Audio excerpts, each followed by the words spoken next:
Welcome to our parallel session. So we are in the missing bodies session, just in case you're in the wrong one. Now's your time to slip out.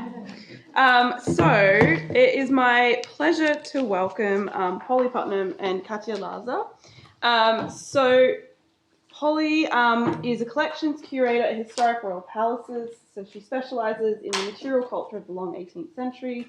She's published on the furnishing of Queen Charlotte's cottage in Kew, curating decorative arts and authenticity on museum presentation. So she lectures at King's College and Queen Mary, and over the course of her career, she's curated 6 costume exhibitions. The most recent, which I'm sure many of us went to and were big fans of, was the Crown to Couture at Kensington Palace. So Katia is a textile conservator at Historic Royal Palaces, and before completing her MPhil, a textile conservation degree in 2022, she freelanced as a costume and set maker and had a particular interest in 18th century costumes, most notably the creation of period undergarments. So their talk today is called Displaying Mrs. Thielcke's? Okay, I was really wrong then. Thielcke's Apron, historical dress recreation as a method in understanding a forgotten figure of Queen Charlotte's household. Thank you. Is it just the arrows? You should just be able to. Oh yeah, amazing. Are you on Zoom yet? Oh no, this one's not. No, this one's not. Okay, good. So hello. So we are from Historic Royal Palaces. So we are the charity that looks after, I think it's six palaces, including the Tower of London, Kew Palace, Hampton Court Palace, Kensington Palace, the Banksting House, and Hillsborough Castle in Northern Ireland. We are a self-funding charity, so we don't receive money from the government or the Crown, and we're told very much to say that before every one of our talks. But it's important to know that everything we do is funded by our own incomes. And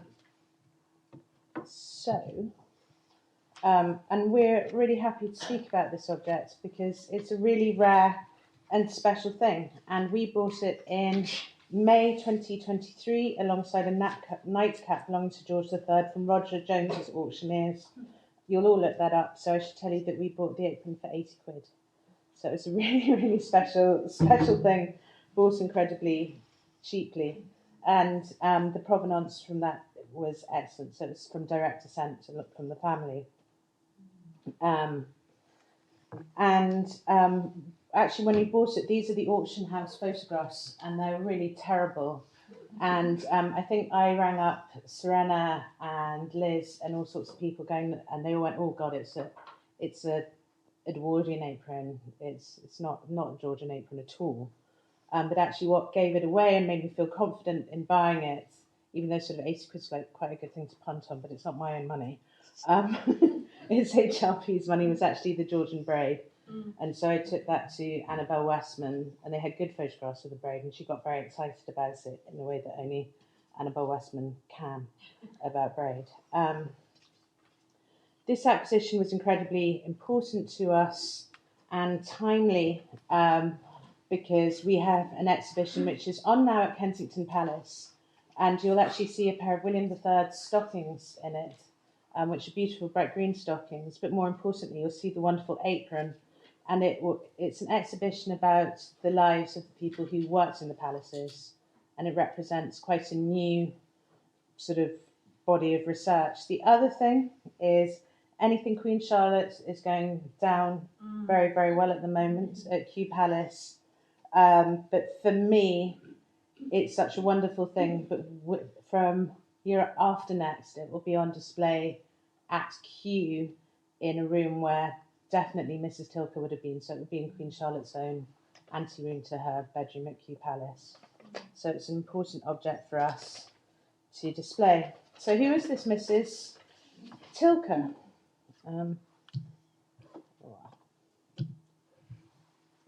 So Mrs. Thielcke was born Anne Elizabeth Pascal, and what we know about her comes from 2 sources. Frances Burney. So Frances Burney is one of them, so she's the nice lady on the left. Everyone knows this picture. And she's, of course, a famous novelist, but what people don't often know about her is that she was Keeper of the Roads to Queen Charlotte between 1786 and 1793. And the other person who we have is Charlotte Papendiek. And she was Assistant Keeper of the Wardrobe for Queen Charlotte. So she joined Mrs. Thielcke in this position by 1800. Mrs. Thielcke served as Assistant Keeper to the Wardrobe from about 1773 until her death. But actually, according to Charlotte Papendiek, she'd actually served in Princess Augusta's household before that. So Princess Augusta is George III's mother, in case you don't know. Because it's the wonderful thing about royal servants is we have the establishment books, and they list every single person who worked in the palaces. We can get their salaries for certain dates. So I picked her midpoint. So we know that in 1791, Mrs. Thielcke's salary was £30 per year, which compares with Frances Burney, who was paid £150, which seems incredibly galling when Frances herself describes her duties. So Frances describes them as this. The Queen never sends for me till her hair is dressed. This in the morning is always done by her wardrobe woman, she calls her Thielcke, a German who speaks English perfectly well. Mrs. Schwellenberg, since the first week, has never come down in the morning at all. The Queen's dress is finished by Mrs. Thielcke and myself. No maid ever enters the room while the Queen is in it. Mrs. Thielcke hands the things to me, and I put them on. It's fortunate for me, because I've not the handling of them. I should never know which to take first, embarrassed as I am, and should run a prodigious risk of giving the gown before the hoop and the fan before the neckerchief. So she doesn't know what she's doing. And also, all she does, if you read this account, all she does is moan about her job. And admittedly, the hours are long, but a lot of them are spent reading and sitting in her room for sort of 2 hours a day. So I don't think it's as bad as she says. And she seems just to do that passing on thing, and is paid £150 a year, which, to compare, the master cook at Kew was paid £72 a year. So it's an extraordinary amount of money for not doing very much. So I have no sympathy for her whinging. This occurred every morning, and then on Wednesdays and Saturdays, the Queen would dress again, presumably for the twice-weekly drawing rooms. And on this instance, a specific hairdresser would arrive. Bernie says, but at all times she never forgets to send me away while she is powdering. So this is the Queen, with the consideration not to spoil my clothes that one would expect to someone who belonged to her high station. So hairdressing was a really messy business. And so that explains why you would need sort of an all-over apron. So I've taken this from Stuart Alexander. It's Alexander Stewart. Sorry, my hairdresser is literally called Sean Alexander. And I got confused. And so from the final stages of dressing hair, he writes in 1781, take some pomatum and work it pretty well in your hands and comb it again. And then the other thing he describes is having, this is my favourite bit, at the same time draw your pomatum hands over the curls and comb them over your finger as before and pin them, half powder the hair, then take your tail comb and double pin and raise up further, and then make sure that the powder doesn't go in the eyes. So he describes this incredibly messy business. So I think that explains the shape of the apron, which is weird. So most aprons that exist in museum collections, because museums tend to only collect pretty things, are beautiful aprons like the one on the right. The closest thing I've been able to find so far is this object from Colonial Williamsburg, which is a lot closer to it. But none of these are actually very, very sort of helpful. And this is possibly, I wonder whether it's an apron that Mrs. Thielcke might have been able to sort of make or devise herself for her specific role. And the extant images are sort of not wonderful either. So going from a 1770s apron, here we have the wonderful Paul Sandby, And you can see that this lady here has got an apron that pulls up round the collar. I don't think it's actually her fichu as it might have been. I love the works of John Harden with wonderful depictions of domestic life. And this is an apron from 1830, and this is probably the closest, maybe in date to the apron itself, is this depiction here of his wife, who was an artist.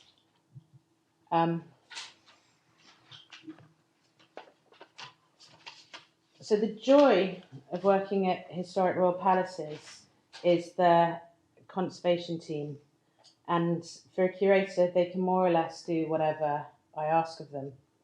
And so you can see from these two pictures, or the picture on the left, just the type of variety of the work that they do. So that's Dita Von Teese, Blake Lively, and I've forgotten the lady who wore it, Ogilvy from National Museum of Scotland. It's quite a famous mantua there. And so I was able to give poor Katica a really difficult brief for the mounting of it. I asked her to remove the creases from the apron.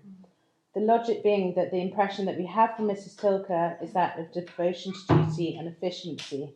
So Charlotte Pappendick recalls that even though she went into labour, not Mrs. Pappendick, Mrs. Thielcke, that didn't stop her travelling from St James's to Windsor in time to put her sister in place to carry on her duties instead. And so this was in time for 7 o'clock in the morning when the Queen rose each day. She also trained the new Mrs. Sandys, who was a pretty-looking, repossessing young woman, but not fit for the post, as she could neither dress hair or make new apparel, who came to replace her sister who died. So this is all with like a young baby, I think. Pappendick describes this whole episode as one who had a spirited feeling of duty. And so we needed to get rid of those creases because that kind of woman would not have a creasy apron, and actually someone who worked in the royal household. So although £30 a year is less than Frances Burney would have paid, £30 a year is actually a really, really good wage for the era.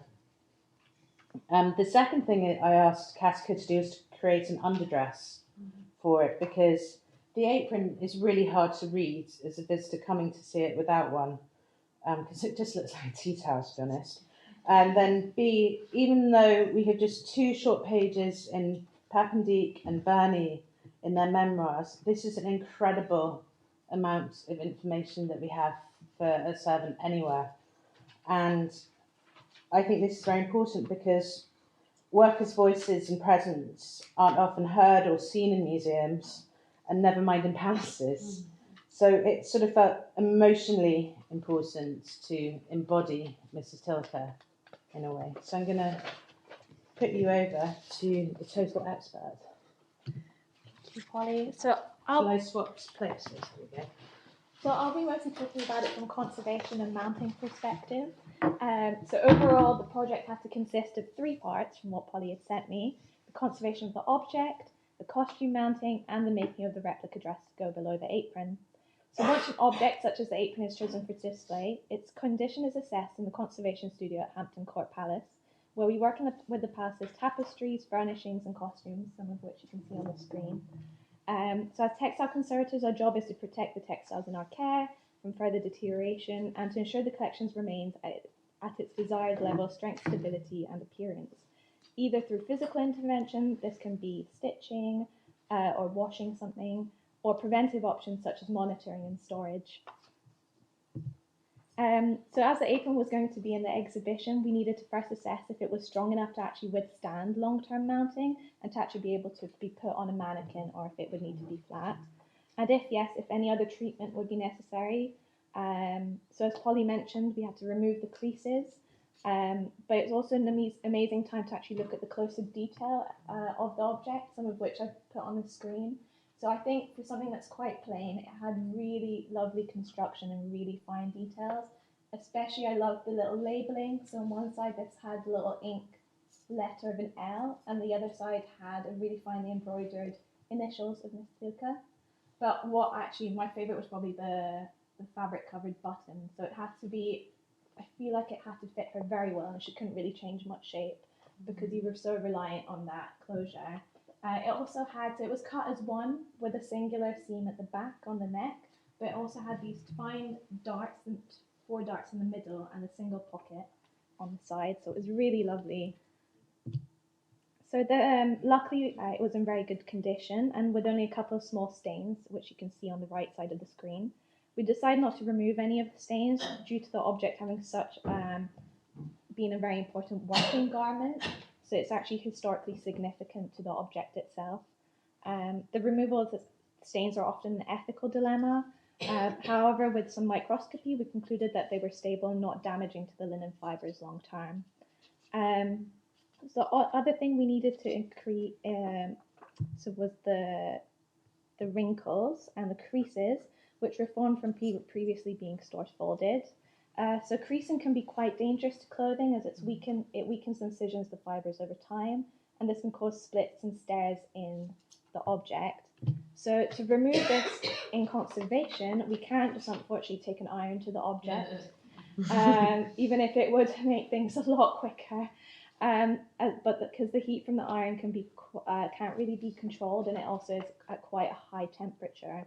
So usually with historic garments, we wouldn't go above 60 if we can, and even for a very short amount of time. So instead, I use something called contact humidification, which you can see on the screen. This was a very long and arduous process, as Polly can see. Every time she came into the studio, it was still on the bench.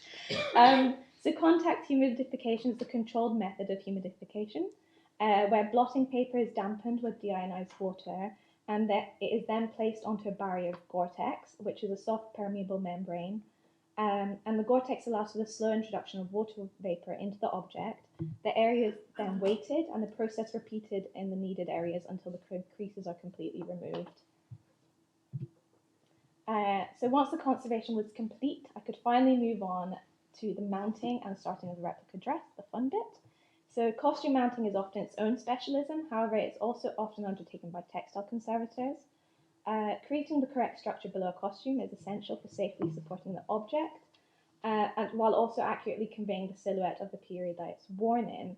As you can see from the images, it is unfortunately not enough to simply place the garment on a mannequin.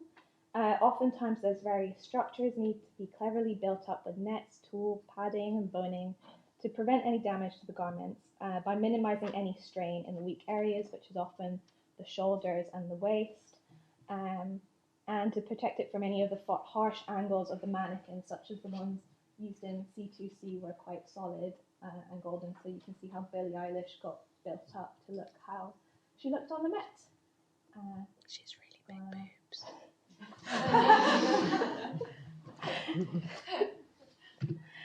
So when starting to mount, it is helpful to see the object first on your mannequin without any padding to help visualize it. As you can see from, as Polly mentioned, the earlier image, it was quite distracting to figure out how it would have actually sat on it.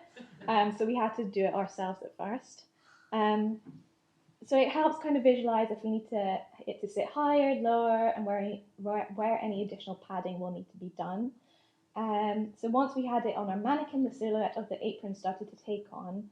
The waistline, particularly the waistline area, helped kind of reinforce our thoughts that the apron was worn in the 1770s and 1780s.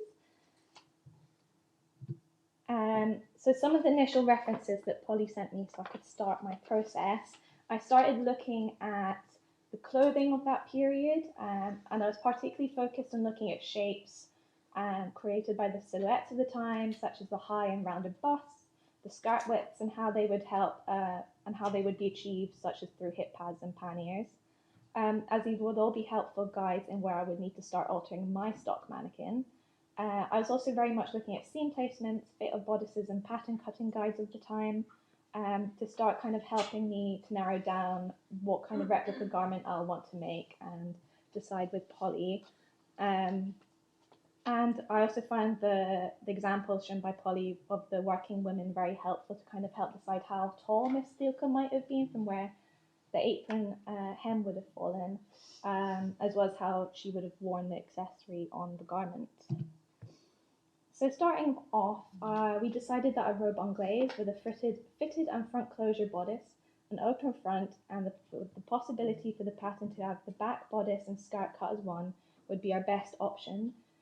Initially, I wished to drape and cut the dress on the mannequin. However, we were quite limited for time, so I veered towards trying to find a graded paper pattern that could be easily altered to what I needed. And as we have no surviving evidence of what Miss Thielcke would have actually worn, we didn't want to make any assumptions on what she had or what she wore, and therefore we wanted to keep it quite a plain style and fabric. It was also essential for me to find a pattern that could be both made by hand and by machine to save time. And we also Polly picked a nice plain rust-coloured cotton fabric, which you'll see later, to make the dress and the cover of the mannequin. So this was done so that we could highlight the apron and the braid, and to make sure that people didn't see the object as an accessioned item, and to create our focus on the apron itself. So in the end, after lots of searching, I decided to pick the 1770s, 80s digital pattern by Laughing Moon, the one in the middle, as it best fitted my criteria, and I found it to be easy to alter. But I also used a lot of the other patterns and guides to kind of make alterations.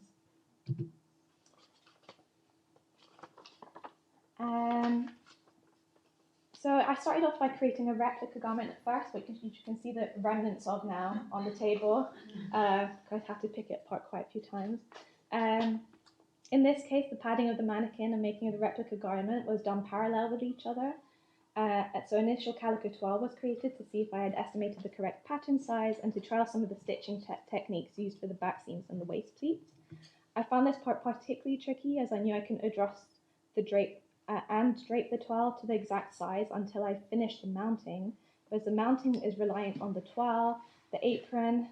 It was balancing act of getting as close as I could with each, so it was quite tricky compared to what I'd done before. So on the first day of the apron on the stock mannequin, with no padding, the apron hung quite loose on it, with the bust point needing to be moved higher and filled out and the hips widened. For adapting mannequins, we usually opt for a smaller stock size, so it's easier to bulk it out than carve and remove bits of the form. To do this, we mostly use polywadding, which is stitched over the mannequin where needed. In this case, I also used a basic corset tacked to stays, a vital undergarment of this period. The stays helped in creating the flat bodice front and the rigid foundation for draping. In addition, it was also a helpful guide for where my new bust point needed to be. Well, it seems unusual, but building the bust point on top of the stays not only helped better fill out the upper part of the apron, but also aided in softening the thick horizontal lip of the stays from showing through the object. So during the toile phase, I also started playing around with underpinning constructions. As previously mentioned, in costume mounting, a variety of materials are often used to mimic the correct silhouettes, without necessarily replicating the undergarments of the time. I initially did experiment with historical versions of underpinnings. However, in this case, bum rolls and short panniers were not found strong enough to hold the skirt without drooping for the long length of the exhibition. Instead, I opted for a tube hoop skirt surrounded by stiff net to achieve the same shape I was looking for. So once a large portion of the body sculpting was done, I could finally start on making the replica robe anglaise. To save time, the lining of the toile was adapted and reused as the lining for the actual garment. Initially, only elements that were to be seen were going to be sewn by hand, particularly the back seams and neckline. However, in the end, only the side seams and hem were sewn by machine, as I found the 18th century methods of fitting and securing the pleating by hand not only easier to adjust, but also a lot neater than my machine stitching. Especially because the mannequin shape was still continuously being adjusted, so it just meant I could very easily go in, unpick and redo my hand stitching. And as the apron was quite fragile, I had to keep handling to a minimum, so it was only trialled on the mannequin when absolutely necessary. So it was also during this phase where I trialled on the apron to the fitted mannequin and gown that we noticed on this image that the waistline had actually risen a lot higher than initially calculated compared to the waistline on the other side. And you can kind of see here that it rose about a good 4 centimeters higher than what the mannequin and replica dress had been calculated for and adjusted for. And it was the skirt supports were now adding a strain to the apron widthways as well. This was quite a large difference to the image on the right, where the apron was trialled on an altered mannequin, and it was sitting a lot lower initially. So while a small rise to the waist from the bulk of the dress was calculated, this was quite a drastic change to the silhouette than we initially expected. So it meant reevaluation. So we had to go back to Polly to say, what do we do now, and how do we alter the dress to make it fit this new period, and when could this period actually be? So Polly suggested it might be from the early 1780s. Well, so late 1780s, early 1790s-ish, because it's not high enough for like full Regency. So it went back to the drawing board to look at new kind of references to see what we could actually do, as we didn't have much time left at this point before we needed to have it done for the exhibition. So what we could alter on the existing dress to kind of make it fit a bit better to the period. So what I actually did is I had to remove the skirt again and create slight alterations.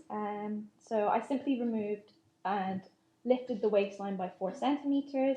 I think I read from this period they started cutting the back and the skirt separately. However, I felt because there's a back closure on the apron, no one would really see if it's cut as one or together. It did require a lot of the understructures to be tweaked actually in the end, and I think that spent the most time doing that. So the long hoop shown earlier was tied backwards onto the mannequin pole, which was quite handy. So this helps squash the Rigeline hoop to draw out backwards now, as you can see in the first image. And the amount of stiff net that was reduced and tiered and gathered to the back rather than the side to create that 1790s fullness, and placed lower to remove any bulk from the waist that was creating more tension on the apron. So I think this is where you can really see just how much of a difference mounting and photography can make to your object. So this is before any of the mounting was done when the replica dress was created. And then this is the finished product of the apron on the finished garment, which makes quite a difference. It really just goes to show, kind of brings Miss Thielcke to life, and you can kind of see this body of a woman forming underneath the dress.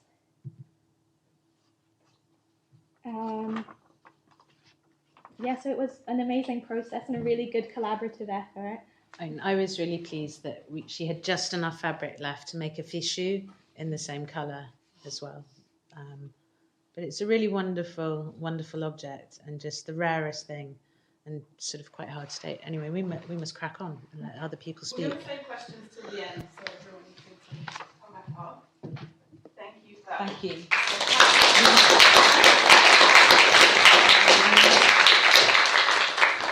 So, our next presenter is Tamsin Lewis. And just going to wrap up your PowerPoint for a few years.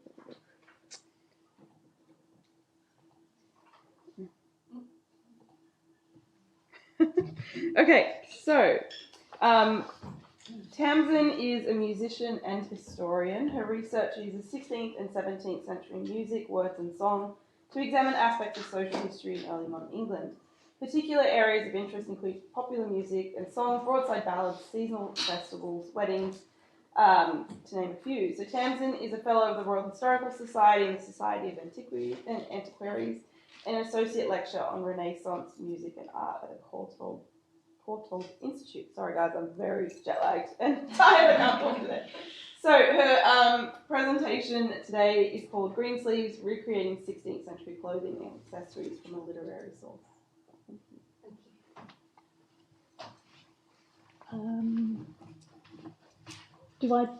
Sorry, Sarah, I'm going to be technically inept. Do I just press buttons there? Yeah. It's much easier. Here we go. Thank you. So my project, I suppose the first thing I have to say is I'm not a maker. I have huge admiration for all of you who are creating these things.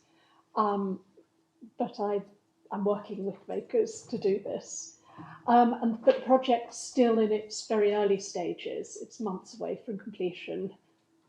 I'm sure you all know Greensleeves with its haunting melody, popular myth that it was written by Henry VIII as a love song for Anne Boleyn. Greensleeves is probably the best known of any Tudor song.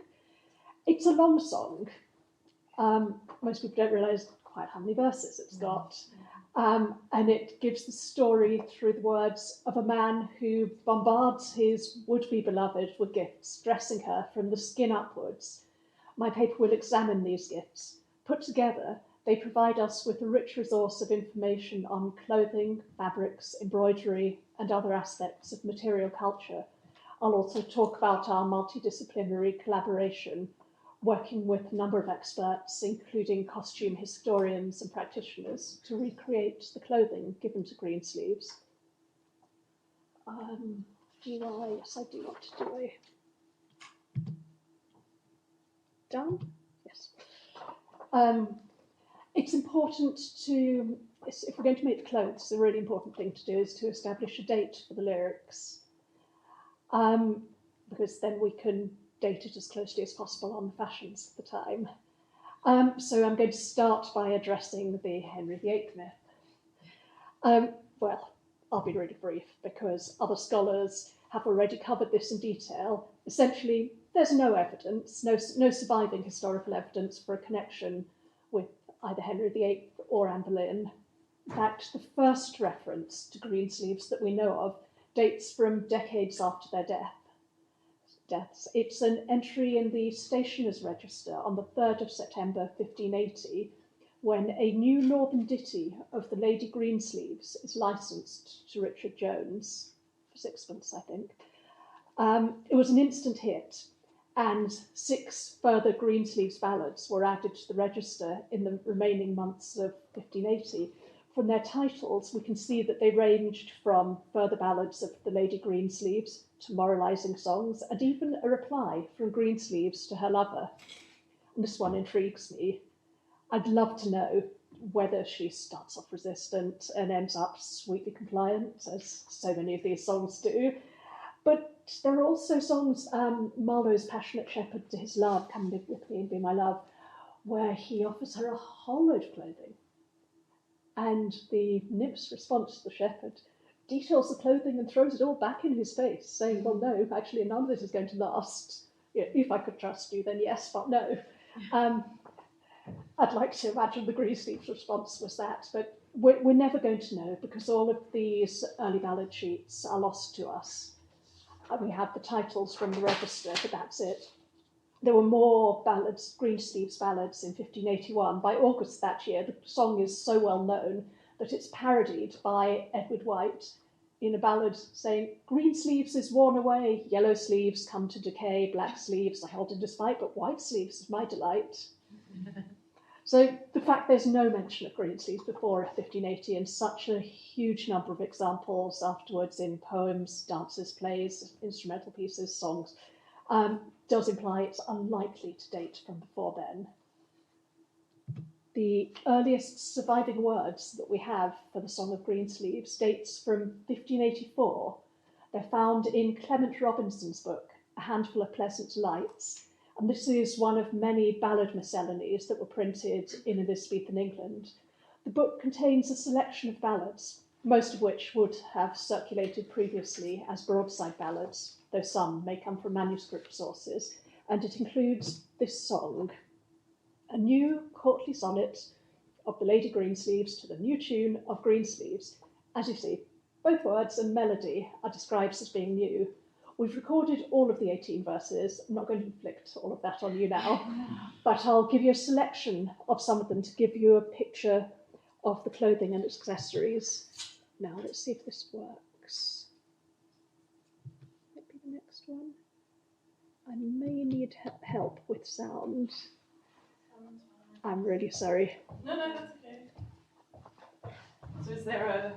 There's a YouTube link at this point. I don't know if I need to click or what. No, I mean... I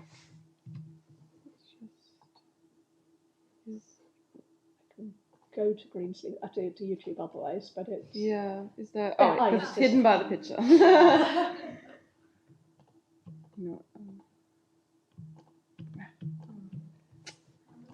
I'm sorry. The link when it's in No, presentation okay. mode, but you can just copy it. No, because I think Juliet had embedded it. I think it will work if you enable the external content. Oh, okay, that's probably. No. Okay. DMU does not want you to.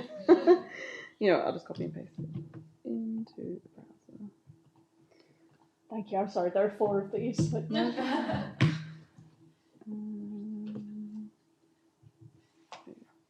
We're gonna. yeah, I'm sorry, and the ads. We can skip it in a second. There, now. I don't think I can get it any louder. So. Control it from the digital. Oh yes. Okay, Lemon. Thank you.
Nearly done.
We've got another app.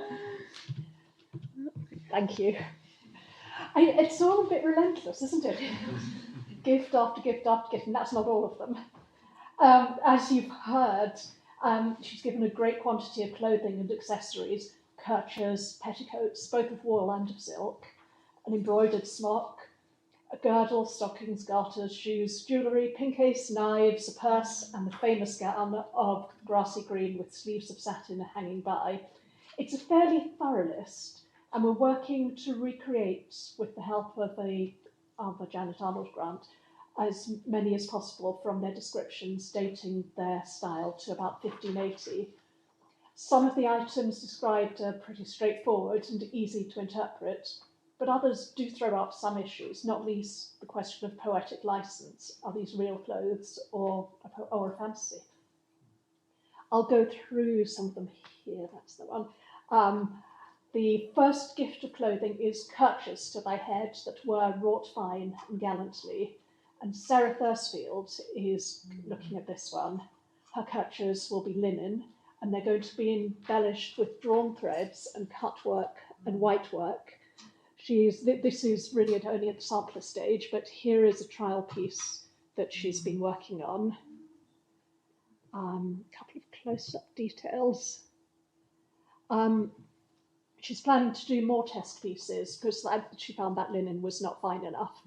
And then she'll make the kerchier itself. Then Greensleeves is given two sorts of petticoats. First, she's given petticoats of the best, the cloth as fine might be. Cloth, we're taking this setting to be wool, so it's good fine wool. And we're going for red petticoats as a traditional thing of the time. They're going to be made by Constance Mackenzie, and she considered body petticoats and then decided with the number of petticoats it's going to be, it would be easier to make a pair of bodies and attach the petticoats to those. But in another verse, Greensleeves is given a petticoat of Sendall Wright, and Serena's going to make that petticoat later in this year. Sendall, it's one of those unusual words that, I'm sure most of you here already know it's a fine silk. But Frances Thin describes it as a silk stuff, thin stuff like cypress, but yet a thin stuff like sarsenet, of a raw kind of silk, or sarsenet, but coarser and narrower. So we need to look first at the fabric and then think about colours and design and things like that, but that can come. Oh, wrong way. No. What am I doing? I'm sorry, I'm being my usual inept self. That's right. Next in the list is the smock. By smock of silk, both fair and white, with gold embroidered gorgeously. This one, for me at least, is a bit problematic. Smocks were made of linen, as far as I can tell. They might be very fine Holland or lawn, but it's still linen, not silk. So I started looking to see if I could find any silk smocks. I found a couple of references outside of Greensleeves. One is in a true discourse concerning the certain possession and dispossession of 7 persons in one family in Lancashire. It's reporting in a witchcraft trial the words of a possessed 13-year-old girl, Margaret Herdman. She said unto him thus, My lad, I will have a fine smock of silk, it shall be finer than thine, and I'll have a petticoat of silk, not of red, but of the best silk that is, it shall be guarded a foot high, it shall be laid on with gold lace, and I shall have a French body. So there is a smock of silk, possibly. There's another one in Thomas Deloney's novel, Thomas of Reading, where a lady takes off her fine clothes. He describes all the clothes, and then he goes down finally to the beautiful maiden kneeling down, made her prayer in sight of all the people then, and instead of her smock of soft silk, had a smock of rough hair put upon her. So these could describe real clothes, but equally, one's the ravings of a possessed child, one's a fable. It's not conclusive that they exist in real life. Sarah Thursfield again has found one reference to a length of silk for a shirt in the 1470s, but it's a shirt, not a smock, and it's a single one. So it's much harder to find examples of silk smocks in real life. If you trawl through the smocks in Janet Arnold's Queen Elizabeth's Wardrobe Unlocked, shows even the Queen's smocks were made of linen, although frequently, of course, embroidered with silk and or gold and silver threads, and likewise the surviving English smocks in museum collections that I know of certainly are of linen, even if similarly embellished. Is Greensleeves silk smock a smock of a flight of poetic fantasy? Is it something that could have been known in England in the second half of the 16th century? Might it be more like a silk partlet and sleeves worn over a linen smock? Or could it be that because the linen is worked in silk, the whole item is described as being of silk? We've gone for that option, and Juliet Braidwood, who is sitting there, is currently working on the smock. I have some examples which I will show, but she's examined portraits and surviving textiles, and she's created a final design using details from a number of sources. She's taken the roses from the pelican portrait of Queen Elizabeth,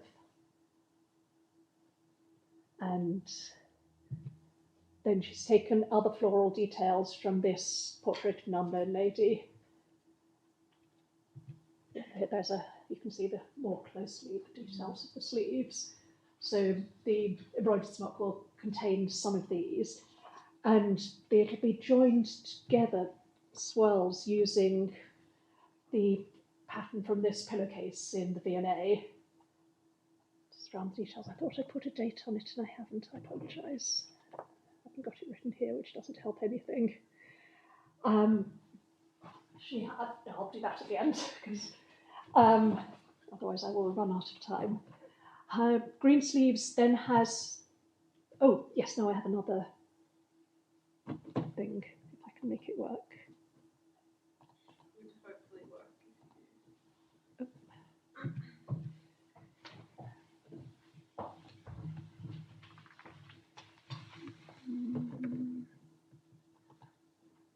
Often a thing should come up. Let's try again.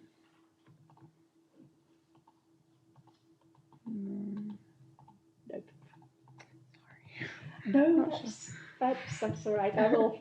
There are a load of other YouTube links that I think we'll just have to about now. But you can see Juliet's final work on the gold on smock in the video that would be there. Oh, there is one I really do want to put in. Never mind. Let's see. So then she's given crimson stockings all of silk, with gold all wrought above the knee. After Paola's talk this morning, I'm rethinking quite a few things, or well, no, just wanting to find out more, because there was so much wonderful information there. Sally Pointer is going to make these stockings, and she's currently experimenting with the gold thread of the silk, even if it's above the point where the garter would be. Whether it's a welt, whether it's embroidery, whether it's a bit of fringing. Still trying to work this out, and also trying to work out how to do it in such a way that the stockings don't become really stiff and heavy with gold thread, so that they're unwearable. The silk stockings, of course, are also another indicator that Greensleeves is not by Henry VIII, because silk stockings as a thing in England really isn't there until Elizabeth's time. But the stockings themselves will be tied up with garters fringed with the gold, which the picture I've obviously put later on. I'll find it, but thank you. Right, I'm going to get quicker. Silver bracelets hanging by, and Mally Lee, who's a silkwoman, will make these. The shoes are pumps as white as word milk. We've looked at pumps, we've looked at descriptions, but these are pumps that were made for a production at the Globe. In Midsummer Night's Dream, they talk about pumps tied with red scarlet ribbons. But then another source says pumps are not latchets. So these really are latchets. So Eva, who is making the pumps, is looking at some examples from the Rijksmuseum, because they're very thin shoes. They've only got a single sole. And so we're looking at on these. She is experimenting with turn shoes at the moment to get the shape. This is another video that isn't going to work, so I shall move on. To the gown of grassy green. That's going to be made by Nina Michaela, and she's found some gorgeous silk satin, which we've shown here. With choice of gowns, we're spoiled. There are so many images of hanging sleeves and gowns and effigies. We're going for something based on the Lettuce Nollis painting, which is a little later, but there are similar type things. Also looking at this one here, the Kitchener portrait. Sorry, I'm now rushing through slightly. And this 1581 of Elizabeth, where you can see she's got the sleeves, or they're one's hanging and one's like that. She's for patterns. She's basing on the Dorothea gown, which I'm sure is familiar to almost everyone here. And also the patterns in Alsager and Janet Arnold's wonderful Patterns of Fashion, which has so much detail. So I galloped through that. She's also going to make the girdle of gold so red. That's just an image of some of the narrowwares that Mally has made for the garters. Again, that one's still in progress. So these are some of the gifts that are given to Greensleeves. Others include a fine horse, sweetmeats, music, serving men dressed in green, of course, to wait on Lady Greensleeves at all times. But I think it's also worth considering what's missing from the list of clothing and accessories. Things that you might expect to see on a properly dressed woman. There's no mention of the more typical lover's gifts of gloves, pins, ribbons, laces, points. Nor are there any ruffs or cuffs, a hat if she's going to go outside, or a farthingale, anything like that. But there is another fragment of Greensleeves that's in I'm not going to do YouTube because it's not going to work, that's in a song, but it's in a viol consort actually by William Cobbold. And it's a weird quadlibet of a piece. It's basically taking snatches of popular songs, almost all of them about clothing. In itself, it's another project. And there's a bit of Greensleeves where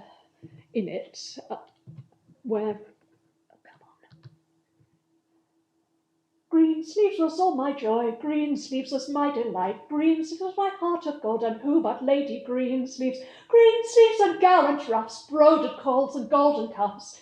Hey-ho, look where she huffs, let Losel bear away the buffs. So you've got that fragment of words that comes from a Greensleeves ballad. What we don't know is it from the original Greensleeves ballad, or it could be because may not have all the verses in Handful of Pleasant Delights. The ballad Miscellanies often don't contain all the verses, or it could be from many others. But whatever its origin, we'll be including ruffs when dressing our Greensleeves. We're working with Bernadette Banner to create a documentary on the making of clothes for Greensleeves, and we'll also make a short video just with the song itself, showing Greensleeves with her gifts, wearing them as they are described in the song, so you can see them in context. We've chosen two actors who are both experienced historical interpreters to make the video. Callum Coates will play the lover, and Eloise Pennicott will be my Lady Greensleeves, and the clothes are being made so that they will fit her. We're hoping to have everything finalised so that we can film in February next year. I think I'd better shut up. I've run out of time. Thank you.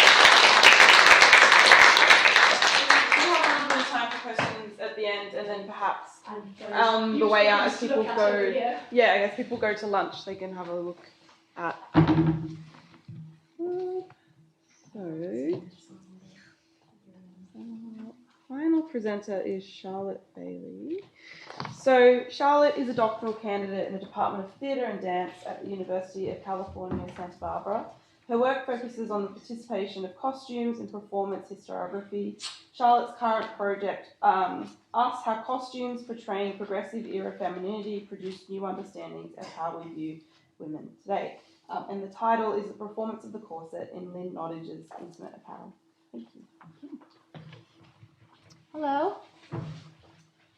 All right. So, the final scripted stage direction of Lynn Nottage's play, Intimate Apparel, reads, as the lights fade, a projected title appears above Esther's head. Unidentified Negro Seamstress, 1905. After joining Esther Mills, a seamstress working in 1905 New York City, on her journey of romance, self-discovery, and empowerment, we are left with her reduced to a nameless woman, identified only by her race, laboring at her sewing machine, frozen in a black and white photograph.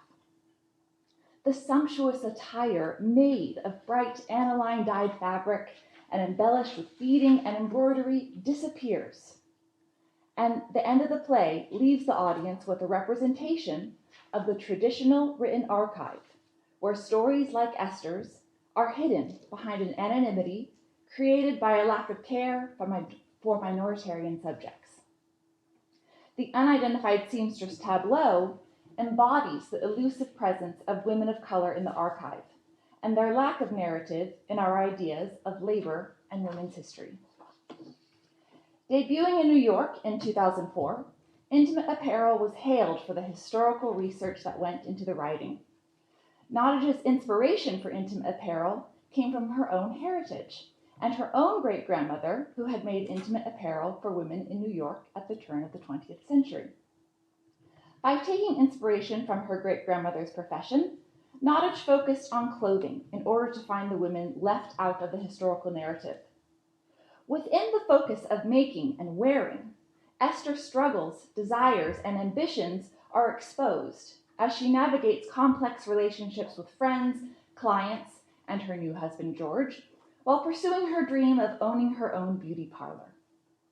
Using fabric, sewing, and garments as active participants in her script, Nottage weaves Esther's story into existence on stage and forces us to pay attention to feminine material culture. With the plot of the play revolving around Esther's labor as a seamstress of intimate apparel, the emphasis on women's work and women's wear challenges our understanding of Black feminine bodies in the archive. In this study, I focus on the corset as an active agent of historical fabulation, intersecting race, class, and gender to produce complex femininity centered around Black female labor. Fabulation, as performance studies Tavia Nyong'o so purely puts it, is an emergence into visibility. And in intimate apparel, this visibility of the hidden figure of the archive is manifested through the corset. The focus on the corset in the play dictates that we focus on what lies beneath, whether it is beneath the chemise or the full life beneath the still image of the photograph. The structure of layering points to the complexity of this study, where the performance of intimate apparel is a display of the multitude of ways fabulation may simultaneously function historiographically on stage. I argue that the interaction between the characters and the corset, through the movements of making, shaping, and wearing, fabulates the femininity of the subjects into existence and creates a historical visibility of past Black femininity that is often misrepresented in the archive or left out altogether. The act of fabulation reveals the possibilities produced by performance, including the visibility of women's work, the ambition and power found in clothing, alternative views of historical fashion, and the undoing of racialized femininity. My use of fabulation as method is also grounded in historian Saadia Hartman's use of fabulation and her effort to highlight what is missing. Hartman creates a history despite the gaps in archival material through critical fabulation, a term she first introduces in her article Venus in Two Acts. In her study of the status of African women within the archive of the slave trade, Hartman fashions a narrative based upon a critical reading of the archive that mines the figurative dimension of history in order to tell an impossible story and to amplify the impossibility of its telling. It is impossible to know the experiences of women in the past who were not included in the curation of the archive. However, Hartman's method draws attention to that very fact. Something is missing, and we must be made aware of it. Critical fabulation redefines the archive, not as the institution that upholds a traditional and stagnant history, but rather as a collection of material that may continue to produce new meaning. In my study of intimate apparel, I am extending critical fabulation to the stage. As theater and performance studies scholars such as Diana Taylor have argued, the text can only say so much and may only describe possibilities based on archival evidence. It is in this limitation where we begin to discover the potential of historical fiction in performance.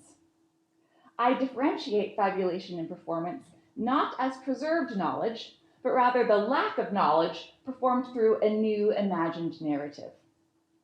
According to Nyong'o, performance allows for social norms to be challenged and for new possibilities of existence to come into being. In intimate apparel, it is the complex participation of the Black female body in feminine sartorial practice that is brought into being through the use of dress. Although I am working with both textual analysis as well as the performance of the script, it is within the performance that a fabulation, or what scholar Richard Bogue describes as a fiction which creates an effective presence, may be created. I am identifying the corset as the responsible agent for critical fabulation. The fixation on the corset in both the text and production positions the corset as an active object, a vector of transmission in the fabulation of the feminine Black body, who, when adorned in lace, beading, ribbons, and embroidery, challenges the archived stereotype of the anonymous Black woman as a social problem who was considered either too masculine or oversexed. Femininity, defined by white womanhood at the turn of the 20th century, and the attributes of the feminine outlined by historian Sarah Haley as vulnerability, purity, and domesticity, were not extended to women of color, who instead were categorized as the exotic, erotic, and sexually lascivious. The corset in intimate apparel molds Black femininity into existence and offers an alternative view of Black women that lies under the surface of the reductive, normative, and racialized archived ideal of the anonymous wayward subject in need of the white reformer. Presently, there is a general condemnation of corsets worn in the past, existing as constrictive, torturous garments of oppression forced on women by patriarchal standards of beauty. It is a view for a garment that is considered passé and foreign to our modern fashion sense. The conflicting view is that of the corset designed and worn in the present. The contemporary corset is regarded as a sex-positive garment, pairing femininity with empowerment, and it relies on the girl power or girly culture embraced by third-wave feminist culture of the late 1990s and early 2000s. It is a garment that may be chosen, but is in no way required, therefore releasing the corset that is worn today from its reputation of control. The corset serves as a site of these intersecting views and time periods, and it is through this unique intersection where fabulation of intricate hidden figures may occur. The costume made for the stage exists simultaneously as both a conjurer of the past and a creation of the present. And with that comes a layering of femininity that is both accurate to the time period and imbued with the powerful femininity assigned to the corset within third wave feminist culture. We are able to recognize the use of the corset as fabulating history only because of the contemporary views of femininity associated with strength instead of weakness. This layering of meaning within the divisive corset makes it an ideal object for the production of Black feminine bodies, for it is through this disruptive nature of the material object where empty space may be shaped into potential life. The actions performed in the corset produce a potential narrative of Black women in the progressive era who were independent, powerful, and ambitious. This study in its entirety explores the three acts of making, shaping, and wearing, but today I will be focusing on the act of making. Within the script of Intimate Apparel, every scene is titled as a garment or textile that serves as a point of focus for the scene. Each piece that serves as a title is also an object that Esther either creates or interacts with. Her connection to the fabric and the garments leads the story, and it is within this connection that we find the fabulation of Esther's work as labor to be witnessed, as well as the fabulation evoked by Esther through her creations. Although the titles of every scene are not projected anywhere for the audience to read, the focus on the fabric is still apparent in actions, such as the smooth pull of silk through Esther's hands, or the swish of taffeta skirts worn by Esther's landlady, visually inciting the senses of the viewer and the feeling of the fabric. This embodied expression brings costumes into the realm of active participants in performance that may be considered viable sources of knowledge. In this consideration of garments as active elements of the play, we observe how the interactions with the garments through the act of making reveal a visibility of labor that has been historically labeled as women's work, connoting a sentiment of unimportance. Esther's labor is performed in her construction of the garments and her handling of them as she fits each piece to her customers, forging a connection between maker and wearer. This performance provides a visual representation capable of moving audiences to acknowledge the work of the seamstress that historically has been hidden within the intimate spaces of domesticity. For the Negro seamstress in the final tableau, her act of sewing, an embodied expression of unimportant women's work, serves as a catalyst for the complex world of making that was a source of power and independence for women in an era where women's participation was not expected to surpass the threshold of the domestic sphere. Through her hands and her labor, Esther's life is fabulated, and focusing so closely on Esther's gifted touch, Nottage accesses the genealogy of Black seamstresses in the United States.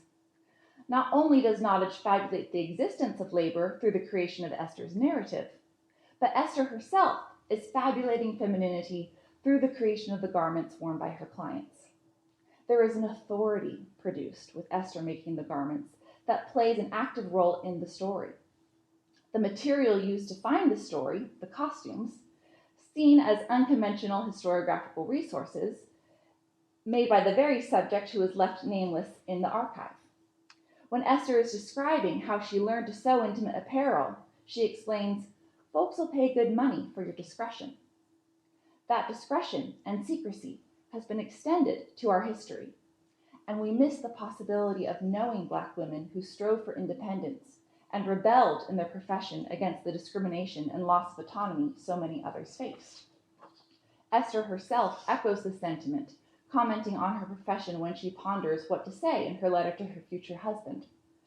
"Sure, I can tell him anything that is to know about fabric, but that hardly seems a life worthy of words." Intimate Apparel contradicts Esther's statement and shows that such a life is worthy of words and worthy of embodiment in performance.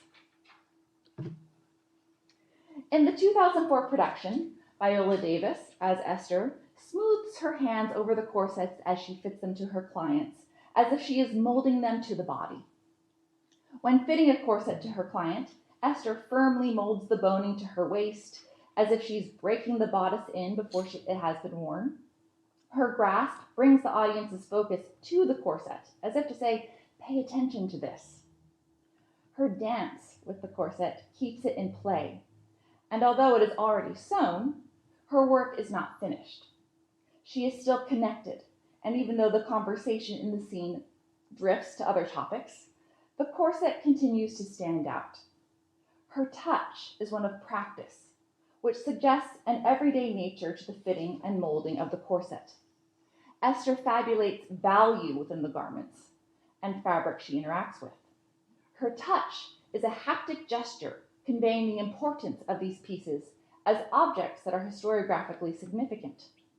She gently moves fabric back and forth in her hands, relishing the texture, and her stiff shoulders relax when she picks up a bit of hand sewing, pulling at the tactile senses of the audience, stimulating what scholar and playwright Doreen Kondo describes as a multisensory engagement, which has the potential to equate touch to affect or emotion. Putting words to her experience, Esther claims, "It was as though God kissed my hands when I first pulled the fabric through the sewing machine and held up a finished garment. I discovered all I need in these fingers." We witness the importance of her touch as her fingers are referred to repeatedly throughout the play.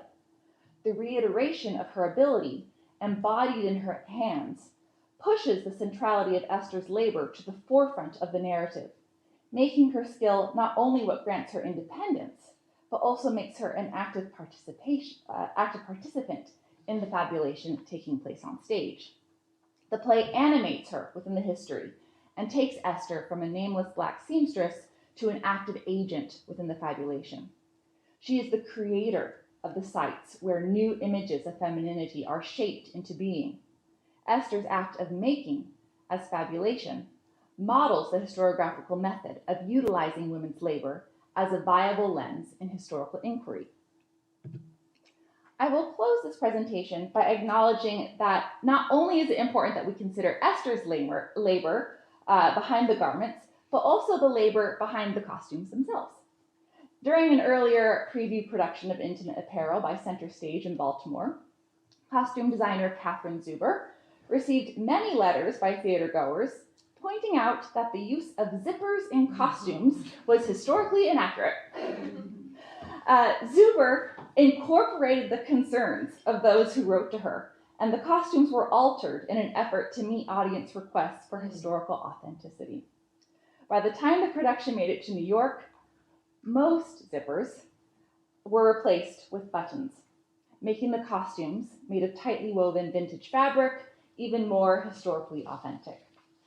Instead of keeping with the zipper designs, Zuber altered the costumes, allowing for a participation of the audience in the design of the clothing. The collaboration between the designer and the audience in the name of accuracy speaks to the symbiotic relationship of the theater, where audience and theater practitioners may affect each other. Through Zuber's work, there is an alliance forged between the minoritized figures on stage and those in the audience who confront Zuber for the need to portray these women as accurately as possible. The idea of accuracy in relation to fabulation causes friction between the need for the real and the lack of the real's existence. It is in the act of making, whether we are watching the act or participating in the process, where a structure is fashioned for fabulation. In the making itself, the maker becomes the fabulator, contributing to the myriad ways fabulation is working within the performance. Even the audience can participate in the fabulation, as demonstrated by Zuber's design changes. The pursuit of accuracy attempts to fill the void of the unreal and bolsters the fabulation as a potential truth through the use of historic methods in the construction of the garments.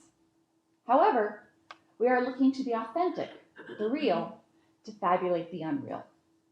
It is in this friction where a femininity that is inclusive to women of color may be created and depicted.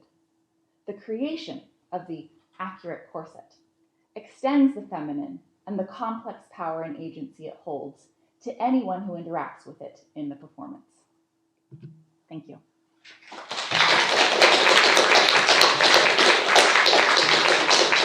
Amazing. Thank you for that fascinating paper. I'll get you to stay up the front, and I'll get our other speakers to come up the front. We have about 15 minutes for questions.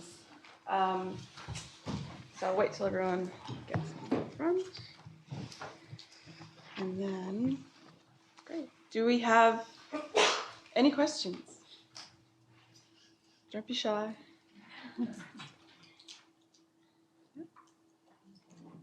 Yeah. I wanted to ask a question about the Greensleeves reconstruction. How do you, I'm not so certain about these kinds of ballads, but how do you get an idea of the original text? Were they at all like changeable or reinvented and re-spoken by different performers? Is there such thing as like the original text? So we don't have the original 1580 text. What we have is a 1584 text, which may be any one of the early 6 ballads, but we don't know. I'm using the broadside ballads. It's all poetry. We don't know who wrote it. And it's one of those things that each time it's reprinted, it does change, because in a Chinese whisper sort of way. So I've taken the 1584 text and I'm using the words there, while acknowledging it may not be the first Greensleeves ballad, and also saying it may not be complete, because there are little fragments in other places. I was especially wondering if perhaps the ballad would change as fashions changed. So is it possible it might add or remove items? So that's a really good question. I would, so not much work, if any, has been done on Greensleeves as a costume garment. People just tend to go love song and to sing the first 2 or 3 verses and then go to the end, because it's all about an unrequited lover. Whereas, I don't know, to the Elizabethan audience, would all the gifts have been just as relevant? I mean, ballads were sheets longer than they were wide, and they were hence broadsides, and they were sold at fairs, at markets, but also for people who couldn't read. People would stand on street corners singing it, and pay a penny if they wanted to hear the rest of the song. But the printed miscellanies, like the one I showed, that's something anyone might have in their home, and then in the evening anyone could just join in singing it together. I'm not really answering your question, but I haven't seen any 17th or 18th centuries printings of Greensleeves that changed clothing. What there is in Clayford's Dance Master, because it also gets set as a country dance, and it is, it comes with different names. So at one point it's called Greensleeves and Pudding Pies, another point in 1713, the same dance and tune is called Greensleeves and Yellow Lace. But it's one of those tunes that there are, no exaggeration, say hundreds of different sets of words set to it. So there may be, but in these, I've looked fairly thoroughly. I haven't found anything that changes that updates the apparel according to the times. Any other? Yeah, so Kat up the back, and then I'll come. I have a question about the apron.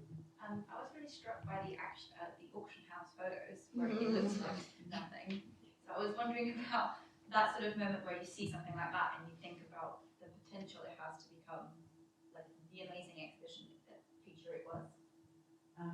Well, I had help, firstly, so I rang a Larry to say, does she know anyone in Wales who can look at this for me? And so we got some slightly better photographs. So at historic royal palaces, we buy it for what it is and not necessarily what it looks like, if that makes sense. So we bought it because it was Queen Charlotte's dresses, apron, and then you start the process of thinking about how you could display it. And so that happens next. The colour choice, for example, was I thought it would look nice and cute. and there's quite a lot of that goes on. That I could just choose colours that I like. That helps. also have a question about the apron. So you mentioned that it was a bit of a challenge to kind of find contemporary aprons that felt very similar to it. And I was wondering if it felt reminiscent at all to pinner aprons in the way that it came farther up the bodice. And then I guess the other half question is if she possibly made it for herself, if there's any kind of German examples that might feel closer to it. By pinner, do you mean the pinned ones? Yes.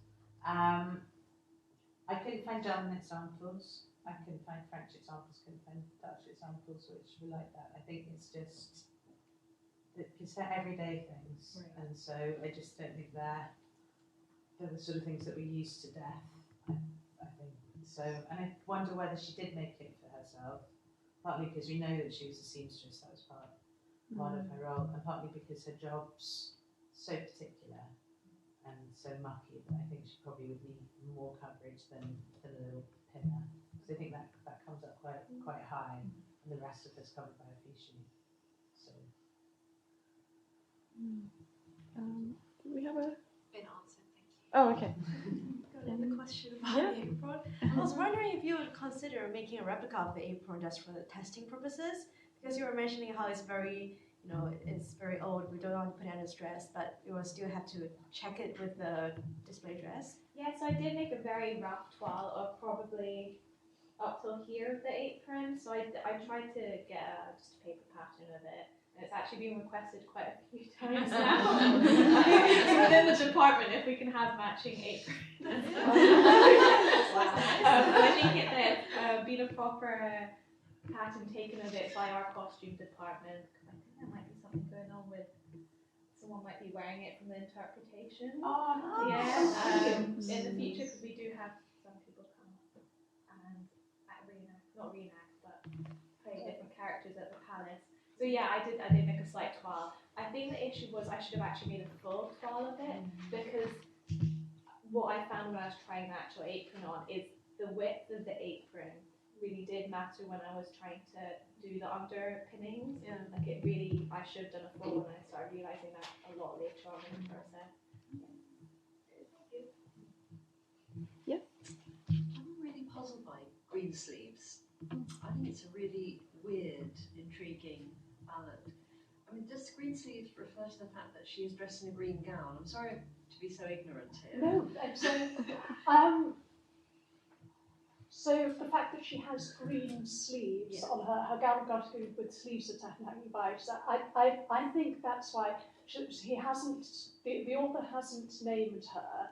It's like Petrarch Laura or someone else here. It is a fantasy. It's a fantasy woman who he is dressing, or not naming if it is someone who he does actually like. We don't know who she was. We don't know what status she was.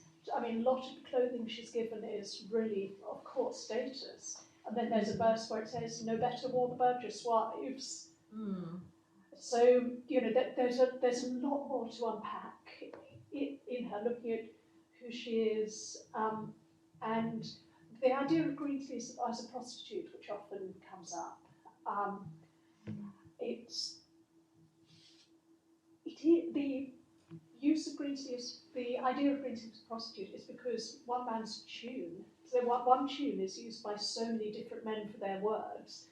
The green gown connotation that you get for a loose woman is much more of a 17th century thing than a 1580s term. It just seems, but there's so much we don't know, and I'm trying to unpick. And are there other ballads of the same sort of era where men bombard women with these particular gifts of dress? Yes. Is it a thing? It's I think is it called an erotic lament? The term for the style of it. There are, it comes through right to modern folk song and dates back long before Greensleeves. What we don't have much of are the woman's side of it. I've gone, this has set me down too many rabbit holes, but I've started looking at clothing in early modern song and how it's described and depicted. I found one song where you have a man and a woman making clothes for each other. and in fact including, I'm spinning this wool till it's fine as silk to make you stockings as white as milk for the woman while he is weaving her a hat. And then they talk about the things they'll buy because they can't make it. So you have a little bit of reciprocal, but a lot of it is a transactional. I'm going to give you all these things and you're going to love me. And most of the ones where there are responses are the woman eventually going, oh yes, of course. But you've got the odd really stroppy one where the Rani replied to the mother is the obvious one, but there's a 17th century one where got a married man complaining, and now I'm married and she's pregnant and she wants a loose gown and she's been churched and she wants a new gown for that too. And she does a really stroppy response of, well, yeah, you have a baby, and tell me if you would do it for 500 gowns. Also, these songs are written by men, so there's far more of the men's view. I have a question for Charlotte. I found your paper really fascinating. I had a question. I mean, your discussion of like women's work struck me, especially when it comes to making corsetry, and obviously in the play and the production you're talking about, especially when it's a woman of color making it, sort of how women's work is undervalued and that sort of. And I was wondering, especially when it comes to corsets, because traditionally that was a man's job and it was like a very high skilled and well respected, the stay maker and women, even places like France, the Tailors Guild very specifically, they allowed women to start making some matches, but they're like, you're not allowed to use whalebone and you're not allowed to, or only in very specific circumstances, you're not allowed to make stays. And I'm just wondering, like, it strikes me this sort of change that, that happens in the 19th century everywhere, the US, that women do. I mean, women do sort of start to dominate corset making. And I just thought if you'd thought about that in relation to, how, these items of apparel, when a different gender starts to make them, especially when a person of color of that gender starts to make them, how it becomes perceived as a less skilled and, valued. Yes, which is odd. Yeah. That it becomes less, because there was value, but it was almost a secret value. Yeah. Right? When we think of our very famous enslaved and eventually freed black seamstress Elizabeth Keckley in the U.S., right? We think of her and there was an admiration for her and her work. But that is something interesting that I could look more into, is this change in gender, the shift in gender with that. But so I think, yes, there's a secrecy, but there's still an admiration to it. And we see that in the play too performed. Yeah. There's a real admiration to Esther's work by her clients. She has both women of color as clients as well as wealthy white women. And her corsetry allows her to really pass the different boundaries in New York in these different classes and get into these homes with these very different women. But even her white clients, they really admire her. They open up to her. There's an intimacy there with her. So there's again a secret value there, right? Which I think Intimate Apparel is really bringing to light. Yeah. Yes. So, because obviously earlier there's also discussions of male stay makers being able to touch women's bodies and stuff like that. That sort of, there's always like the tension there. So it's, I study a much earlier period, but it's sort of striking me these changes and contradictions and if that's something that maybe you want to think about. Yes, definitely, yeah. And it's interesting to think about it in relationship to the performance. Yeah. Thank you. I think we're right at time, so thank you so much again to all our speakers. I want to remind people, so the lunch break's a little bit shorter today, 12:30 to 1:15, and we do have a lunchtime activity during the break. So Claire Batt, who's right here, will be doing some sewing. So recreating by guesswork, piecing together Sonia Delaney's simultaneous dress. So that'll be in the room that's right next to where the lunch will be. So please go and grab some food, and please go and visit Claire. And in 10 minutes, go and grab food first. and check out what Claire will be doing. And we'll be meeting again in the main lecture theatre for another keynote.